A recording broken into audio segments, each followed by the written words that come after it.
Hello everyone, কেমন আছো তোমরা সবাই? দিনটা ছিল জগদ্ধাত্রী পুজোর অষ্টমী। ভোরবেলায় বাড়ির সবাই রেডি হয়ে বেরিয়ে পড়েছিলাম ঠাকুর দেখতে। দুই মা, সেজমা আর বোন গিয়েছিল টোটোয়, আমি আর শুভজিৎ গিয়েছিলাম স্কুটিতে, আর দুই বাবা ছিল বাড়িতে। আর সপ্তমীর দিন বিকেলেই আমার বাবা মাকে নিয়ে চলে গিয়েছিলাম ওই বাড়িতে। তাহলে এবার চলো কয়েকটা ঠাকুর তোমাদের পরপর দেখিয়ে দিই। প্রথমেই গিয়েছিলাম বাগবাজার বাবুপুকুর ধার। এটা এবারে 50 বছরের পুজো। প্যান্ডেলটা বেশ ভালোই করেছিল প্রকৃতি নিয়ে। চলো এবার ঠাকুরটা দেখে নিই। এরপর ওখান থেকে বেরিয়ে চলে এসেছিলাম রথের সড়ক। এখানেও খুব সুন্দর একটা রাজস্থানের কিছু করেছিল। এই প্যান্ডেলটাও অসম্ভব সুন্দর লাগছিল দেখতে। এখান থেকে বেরিয়ে আমরা চলে গিয়েছিলাম আলিবাবা 40 চোরের ডেরায়। সেখানে গিয়ে চোর বাবাজির দেখা পাইনি, তবে একটা কুকুর ছিল, মনে হয় চোর বাবাজি এখানে পাহারায় বসিয়ে দিয়ে গেছে।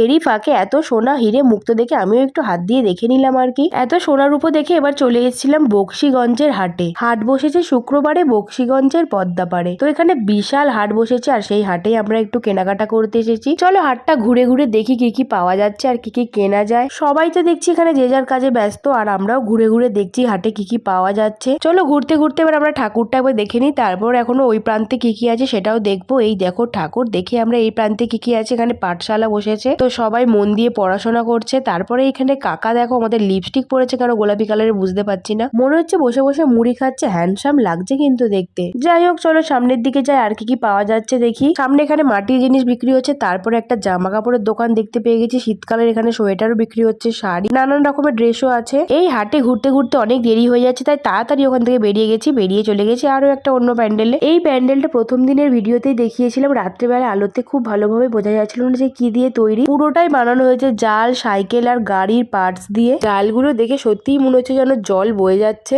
আর এই দিকটা আছে দেখো বালি চালুনি, বাইকের ভাঙা পার্টস। এবার আরো একটা ভালো প্যান্ডেল দেখাই চলো, সেটা পুরোটাই আখ দিয়ে তৈরি। দেখো পুরোটাই বান্ডিল বান্ডিল আখ দিয়ে তৈরি, তার সাথে কিছু নারকেলও আছে। আর এই দিকটা কিছু কাজ পাটকাঠি দিয়ে করা আছে। শুধু আখ আর এই নারকেলই নয়, একবার ওপরটাই তাকিয়ে দেখো কত কলার কাঁদি ঝুলছে। আর যেদিকে তাকাবে সেদিকেই দেখবে আখের মেলা। কেমন লাগলো বলো তোমাদের এই আখের প্যান্ডেলটা দেখে? আমার তো দারুণ লেগেছে। এখানেই শেষ নয়, চলো আরো কয়েকটা প্যান্ডেল তোমাদের দেখিয়ে দিই। এই প্যান্ডেলটা পুরোটাই একটা পরিবেশ সচেতনতার উপরে করা হয়েছে, যাতে আমরা গাছ না কাটি। আর তার সাথে ছোট ছোট কিছু মেসেজও দেওয়া আছে। এবার চলো তোমাদের একটা দারুণ জায়গায় নিয়ে যাই। আমরা সবাই চলে এসেছি কন বানেগা করোড়পতি স্টুডিওর ভেতরে ওয়েট করছে আমাদের জন্য বচ্চন স্যার আর আমাদের দাদা সৌরভ গাঙ্গুলি। ঠাকুর দেখতে দেখতে যে এত বড় একটা স্টুডিও এসে পৌঁছাবো আমরা তো কেউ ভাবতেই পারিনি। তো যাই হোক, বচ্চন স্যার আর দাদার সাথে দেখা হয়ে গেল। এদিকে একটু এগিয়ে গিয়ে দেখছিলাম বচ্চন স্যারের হাতে কত টাকার চেক, ওটা 7 কোটি টাকার চেক। আর স্টেজের চারিপাশে একদম দর্শকেরা ভর্তি শো দেখার জন্য।